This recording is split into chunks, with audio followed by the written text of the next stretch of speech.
Kate Mulligan is an associate professor at the Dalla Lana School of Public Health and the founding scientific director of the Canadian Institute for Social Prescribing. Kate, great to have you on the program. How are you doing? Thanks so much, Dan. I'm doing really well. How are you? I'm doing great. Let's talk about the data that talks about loneliness. What does it show here in Canada? Well, at least 1 in 5 Canadians is experiencing loneliness, and 1 in 4 is experiencing mental illness or mental health challenges. And sometimes those can be really correlated. For young people, the rates are higher than average. And we know that that's partly because they're at a really formative time in their lives with much change going on, but also a formative and changing time in the world right now with a lot of precarity and a lot of uncertainty about what their roles are now and what they might be in the future. I want to dig a little bit deeper into the demographics of it. We hear a lot about a loneliness epidemic affecting young men specifically. Are we more likely to be lonely men? No. The reality is that young women and young men are both experiencing social isolation and loneliness. And in fact, many more young women are experiencing anxiety and depression. But the consequences of those experiences are quite different by gender. So young women are still more likely to seek social support or help from health systems. Whereas young men are less likely to do so.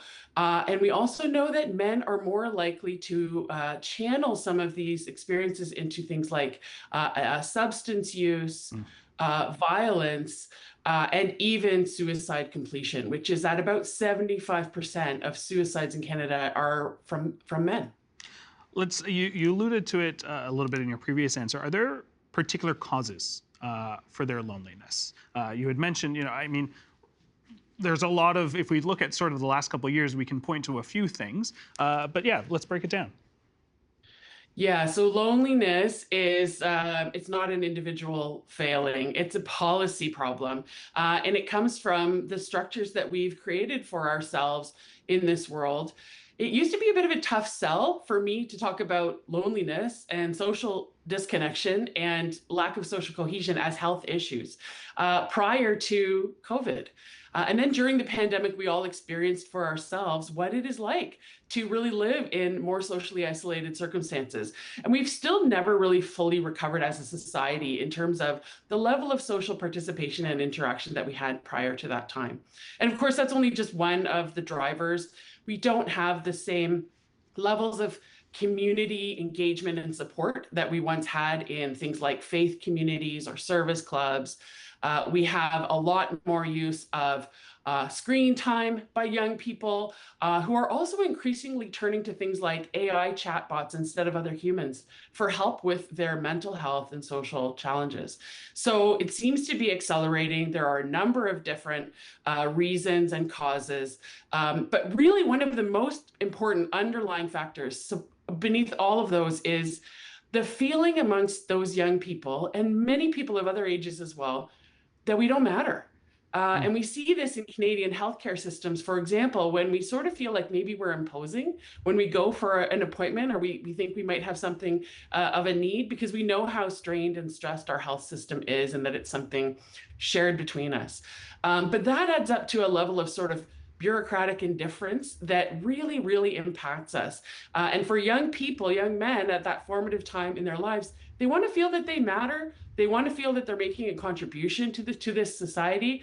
They want to feel that they have some competence and mastery over their own lives and some independence and some choices that are going to make a difference for themselves. Those are those underlying reasons that we need to change some of our structural supports for these young people, and including young men, to give them a place of belonging and mattering again. With that, I want to put the public health lens on here. How are people's failures to maintain close connections, relationships, hurting society? What does the trickle-down effect look like? I think there are a few things. I mean, one, there are increased healthcare costs. So we start going to our healthcare providers because we lack other places to go to express our social needs. We also go because our social needs are being literally expressed in our bodies. So we have higher rates of all-cause mortality, all reasons for death, that because of extended and growing loneliness and social disconnection. We're biological creatures. We are meant to be around other people.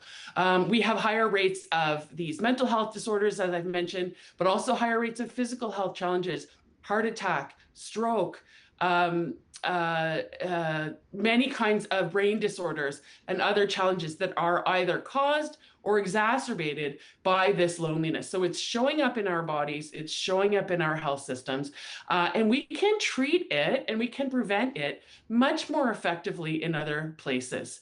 It's also showing up in our lack of a sense of agency, that we can take care of one another as neighbors in our own communities, in our own societies, that we don't need to rely on big external institutions for some of those basic supports that used to just be in community.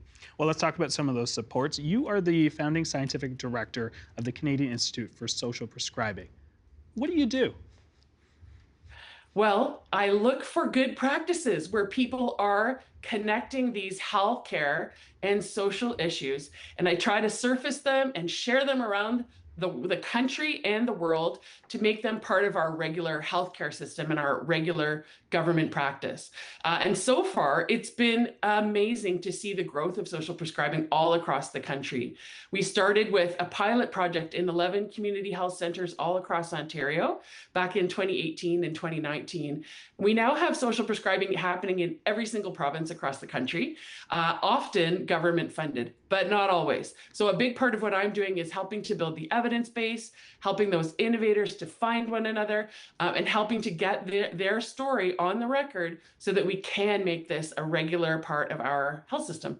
One of the conversations that we're having, especially on this episode, is sort of the connection from loneliness to radicalization, extremism. I am curious, could it help prevent radicalization?